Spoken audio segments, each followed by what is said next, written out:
I used to be a, hard-headed kind of son. God is so gracious that He made a way for me to learn about His power. Di ba, pare-pareho tayo? Uy, mga perfect sila, oh. Pare-pareho tayo matigas ng ulo, so. So, huwag kayong maya, kasi that's the truth.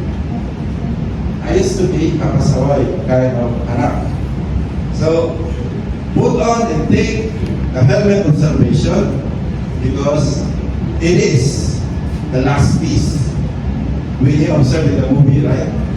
When they are put all the buccaneer and they are all ready, the last thing they put on is that helmet. When you watch the movies like in the 90s, the Vietnam War, it's all about Vietnam War, Gulf War. So you observe that the last thing they put is the helmet. So wala kang helmet, easy target ka na sniper. So,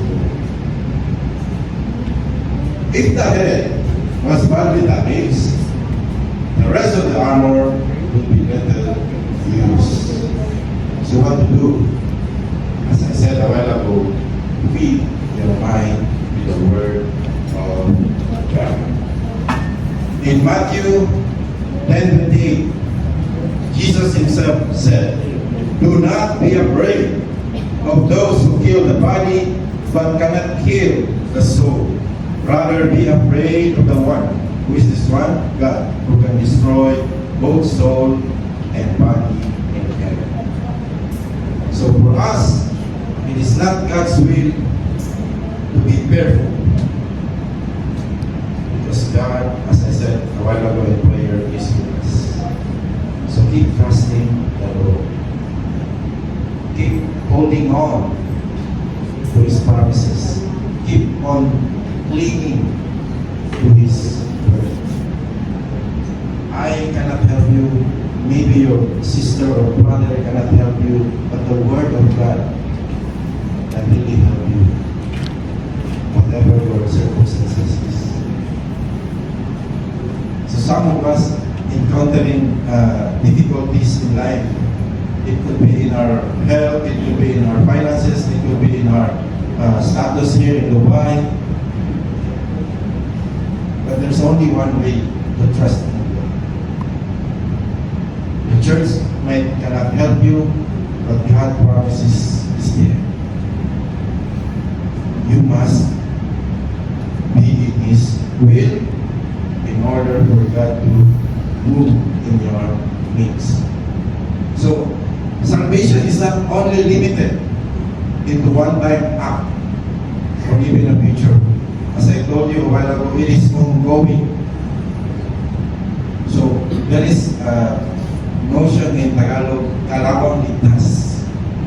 If you truly believe that you are saved by God, then you must do things according to the will of God. Baka tanungin niyo pa sa akin, kalooban ba Lord na mag-church sa Sasakit Bisari? Ay, kalooban ba Pastor na mag-church sa Bisari? Of course. Kalooban talaga ni Lord. But we do understand that some of our brethren has also a word in Sundays.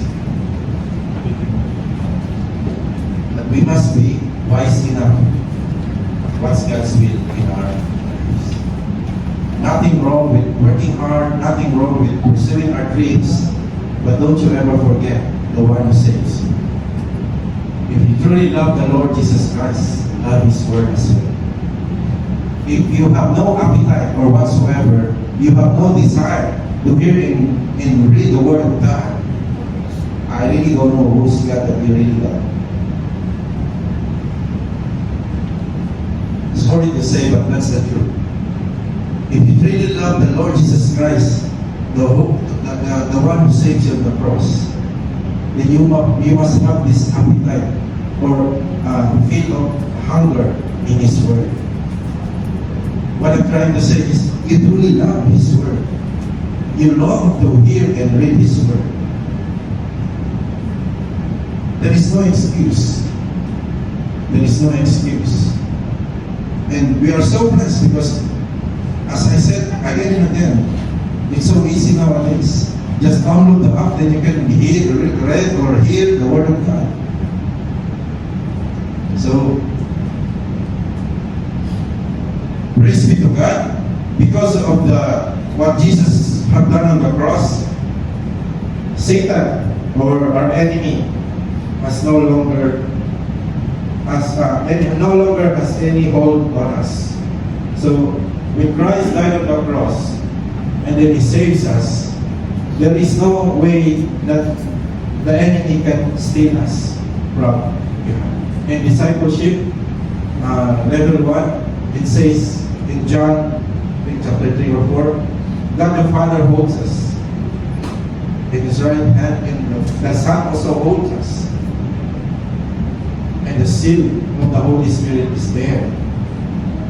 Then logically speaking, who can remove us from the hand of God? Nobody. But I'm not saying that we are perfect people. No, we are still imperfect. I'm saying that the guarantee is there. God saves you and that's it. Then, I'm not saying that this one and this one is saved, this one is not saved. It's you and God who knows. Because if you are really saved, as I mentioned a while ago, the lawang means you pursue the righteousness of Christ.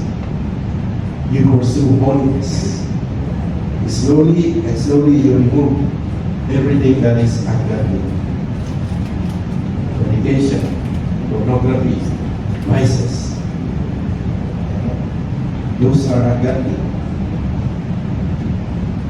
And of course, the lust of the flesh, the eyes, and the pride of life. Those are ungodly. Those who we are before, but we are a new creation in Christ.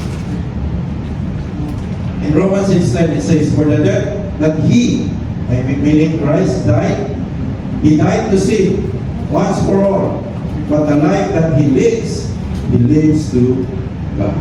Hallelujah. In 1 Corinthians 1:18 it says, for the message of the cross is foolishness to those who are perishing.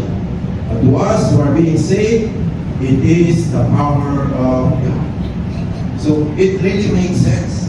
Because if you truly believe that you are saved by God, the power of God also is in us.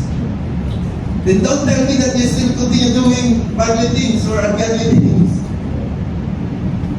So the lifestyle changes when we are reconciled by God. Because it's the power of God. It's God who convicts us not to do unholy things or stop doing sinful things. It's God, the Holy Spirit, telling us, reminding us, teaching us. Michael,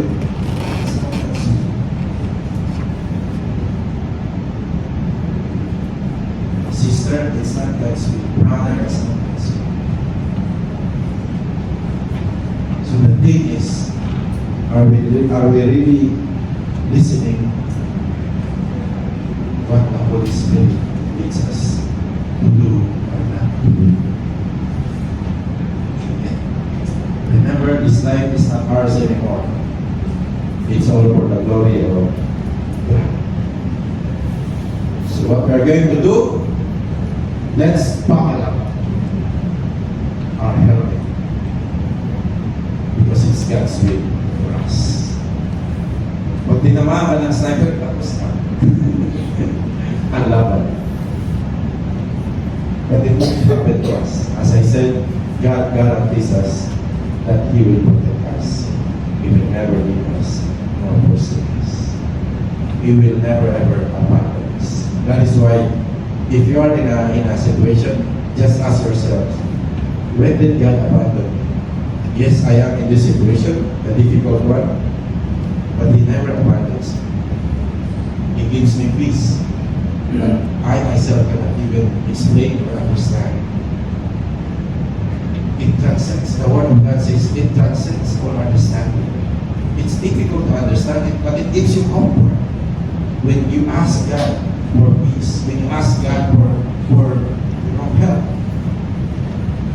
So, huwag tayong kahihiyan na lumapit sa